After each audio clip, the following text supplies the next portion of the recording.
Hello, people.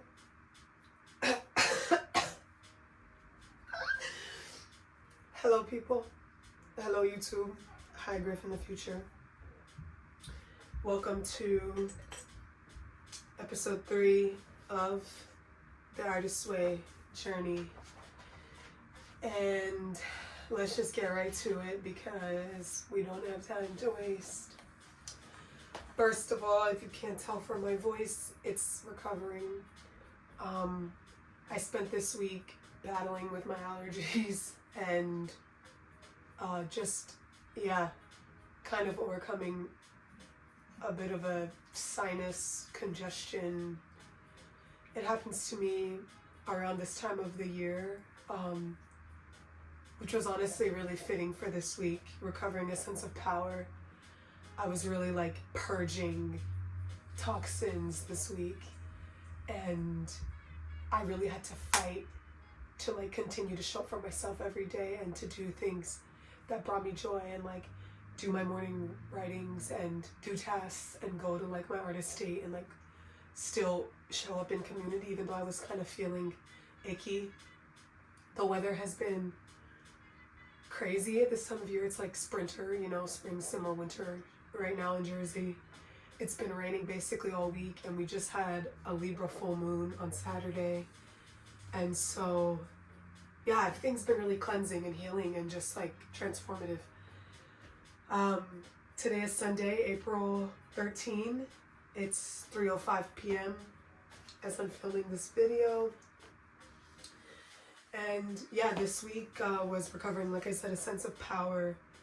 I wrote quite a bit of notes this week in the book, and I was able to do how many of my readings, or how many morning writings did I do? Let's see.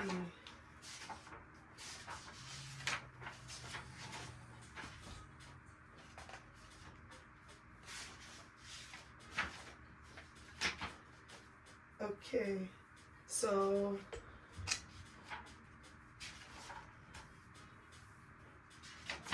I didn't do Sunday's writing, but I did Monday, April 7th. I did Wednesday, April 9th. Thursday, April 10th. Friday, April 11th.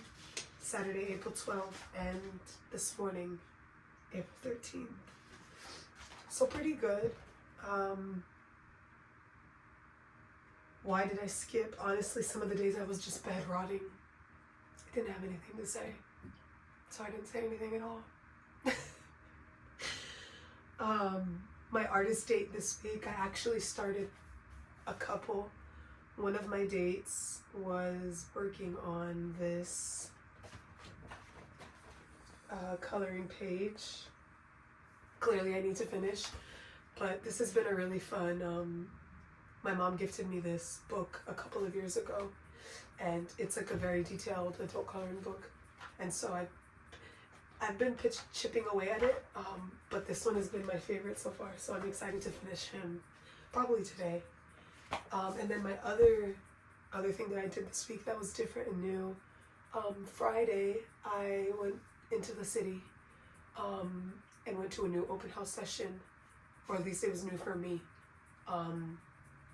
and that was really cool. I met some amazing people, saw some familiar faces, met some people that I admire that I didn't even like realize that it was them until later, when I was like, oh shoot, like I know them from somewhere, from seeing them on the internet somewhere, and like just really cool dancers, really cool humans. The music was amazing, and I just had such a good time, and I cannot wait to go back. And yeah, so this week, like I said, was all about recovering this sense of power. And the first thing that I want to read that the author says is, this week you may find yourself dealing with unsuccessful bursts of energy and sharp peaks of anger, joy, and grief.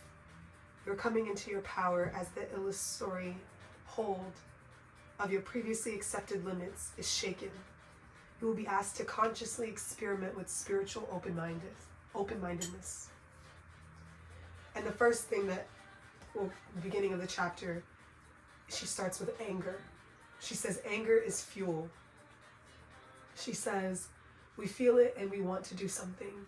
Hit someone, break something, throw a fit, smash a fist into the wall, or tell those bastards off. But we are nice people, and what we do with our anger is stuff it, deny it, bury it, block it, hide it, lie about it, medicate it, muffle it, ignore it. We do everything but listen to it. And I just noted up here, I said anger is meant to be acted upon. It is not meant to be acted out. Anger is a sign that you are alive. Anger is the spark, the action, creation, discovery. Anger points a direction. Anger is self-accountability. Anger is not the action itself. It's the action's invitation. What are you going to do about the anger? When we feel angry, we are often angry that we feel anger. It tells us that we can't get away with our old life anymore. Anger is the firestorm that signals the death of our old life. Anger is the fuel that propels us into our new one. Anger is a tool, not a master. Anger, used properly, is useful.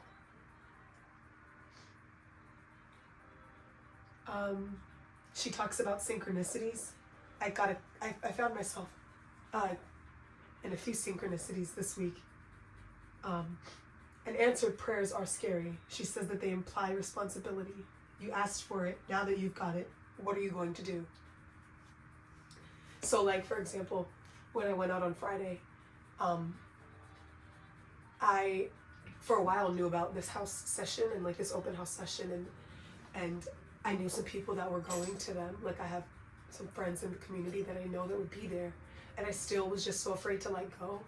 Like, I had excuses of, like, oh, I have to go to the city and it's late and I'm tired and I don't have money, I don't have this, even though, mind you, the house head session is donation based, so you don't even have to pay for anything. You can just go for free and show up. But the point is, like, if you don't do it, it's not going to be done.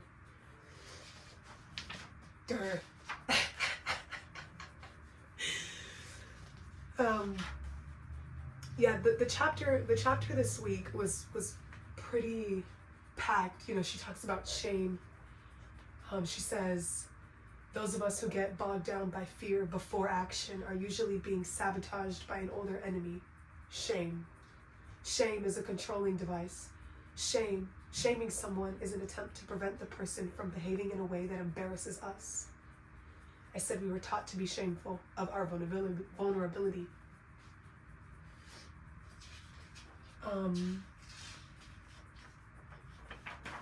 What else?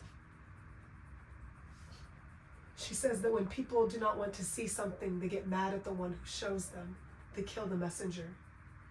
And shaming is a device aimed at continuing a conspiracy of illness.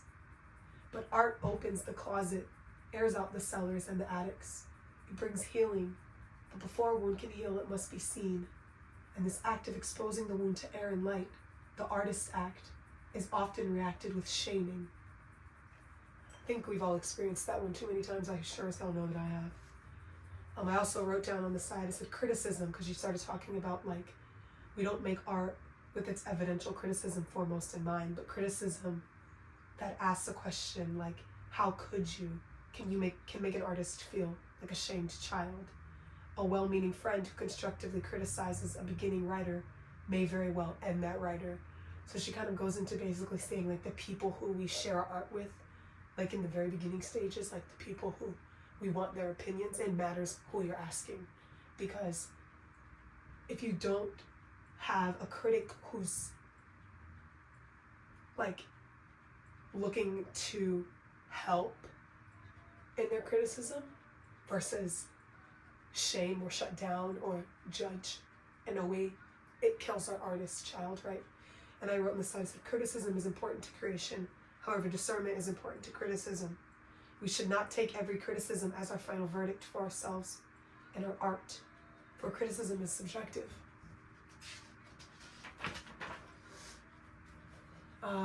We must learn when criticism is appropriate and from who. Not only the source, but the timing is important here. A first draft is seldom appropriately shown to any but the most gentle and discerning eye.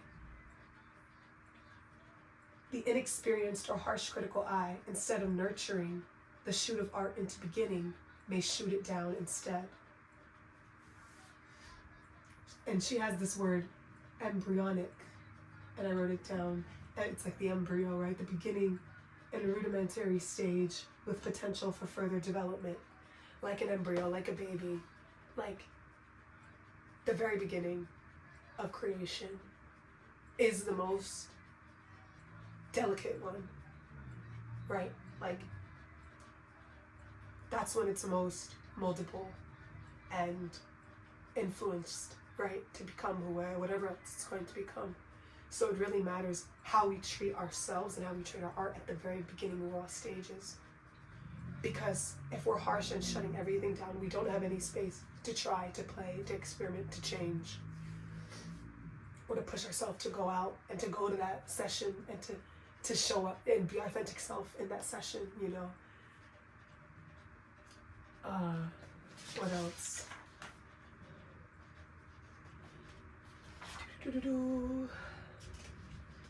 She talks about growth, and that growth is an erratic forward movement, 2 steps forward, 1 step back. Remember, and be very gentle with yourself. A creative recovery is a healing process. It is normal. Growth occurs in spurts.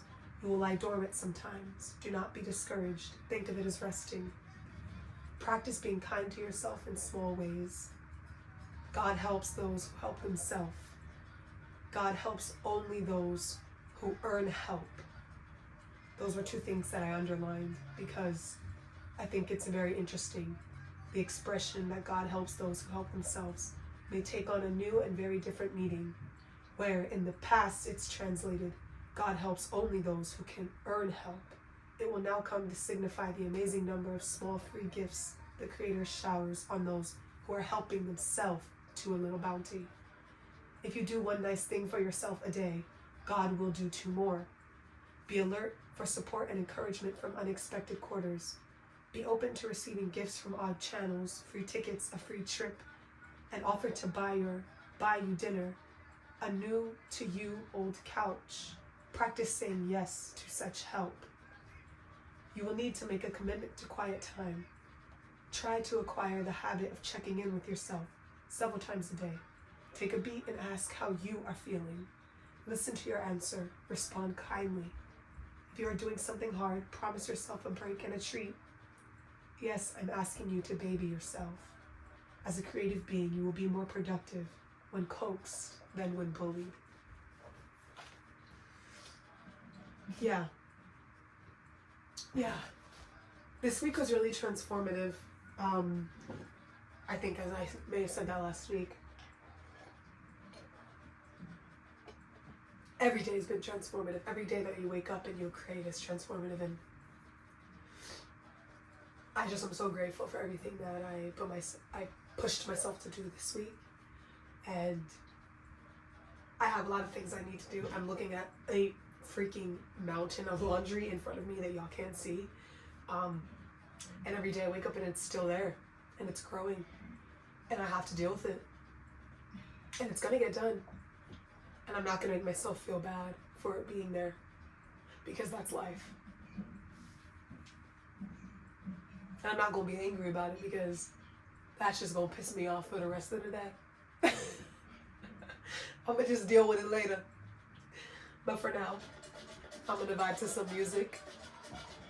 And I cleansed my crystals last night in the full moon. So I'm excited to put them back into the satchel. And today I have a rehearsal and with some friends. And I'm looking forward to that. And looking forward to resting for the rest of the day. Happy Sunday. I'll see you next week. Peace.